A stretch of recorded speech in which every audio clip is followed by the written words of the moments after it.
America, you are being manipulated every single day. It is what progressives do. They believe that you are stupid, you're Homer Simpson, and that by creating a crisis, they can manipulate Homer into, doing what we want them to do.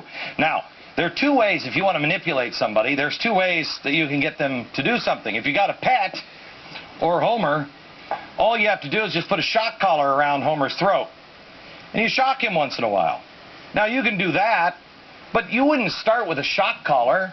No, you'd give Homer a treat. That's what he wants. That's what motivates him. If you got a pet, you just do a dog biscuit. If you're training your dog, shock collar, or for positive reinforcement, a treat. Donuts or a shock collar. This has been going on for 100 years, and three guys that America doesn't really know, and we're going to concentrate on here in the next month or so. They came from Woodrow Wilson's circle. Hate that guy. They created modern-day propaganda, and they created it to use on us, their own country's citizens. They were these guys. Colonel House, he was a diplomat. Walter Litman, he was in the media. And Bernays, he was a PR or ad man. Now, let's go over these guys just real quick. And I ask you to do your own homework on this. Don't take anything I say as truth just because I say it. Do your own homework. Find out if it's true. Read original sources. This one is Colonel House. This is his stuff.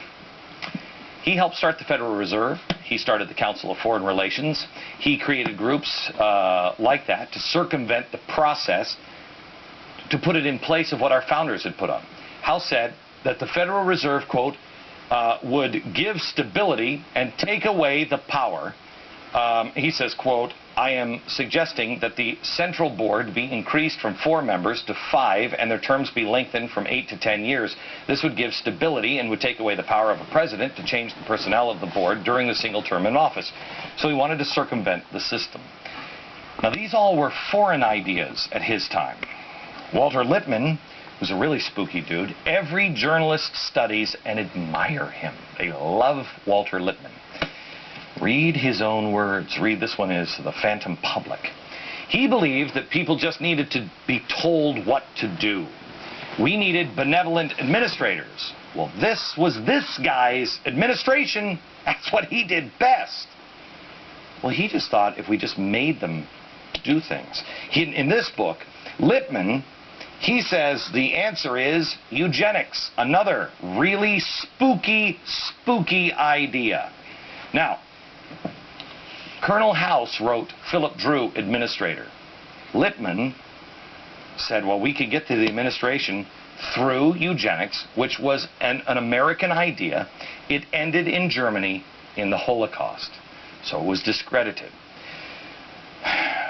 But they came up with another idea instead of just eugenics. They added a third guy to the mix. This guy, Edward Bernays. This guy was very, very open about his intent to manipulate people. He was the Cass Sunstein of his time. Shock collars and treats for stupid people. You don't need to breed it out of them. You don't need to kill them. You just shock collar and treat them into the behavior you want. Just like the other guys, he believed in administration and big government and everything else, but just not through eugenics. He said the best way to manipulate was to make an idea seem like it was their idea. Anybody see the new movie out? What is it called? With the dream? Inception? You seen that one? Yeah. Kind of Bernays. Just make it seem like it's their idea. For instance, Bernays sold pianos, but he didn't say, come on out and buy a piano. No. He said, if, for instance, I want to sell pianos, it is not sufficient to blanket the country with a direct appeal, such as buy a Mozart piano now. It's cheap. It's the best artists, and they all use them. They last for years. No.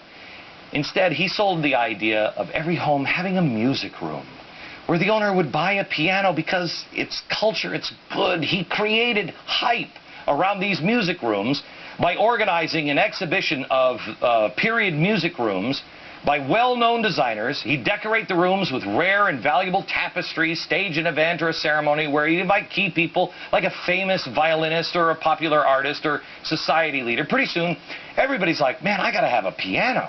Well, guess who's there to sell a piano.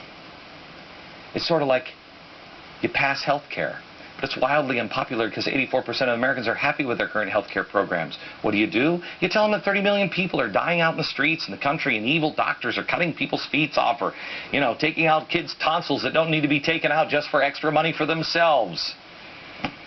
But see, in his day, no one was screaming conspiracy theory. The charge of conspiracy theory is, however, from this dynamic duo, the progressive left. And now it's being used as an art form. Propaganda, done by these really evil guys, propaganda, and a charge of conspiracy theories. I don't have to go back to the dusty Woodrow Wilson or FDR era. I'll show you the words of Cass Sunstein next.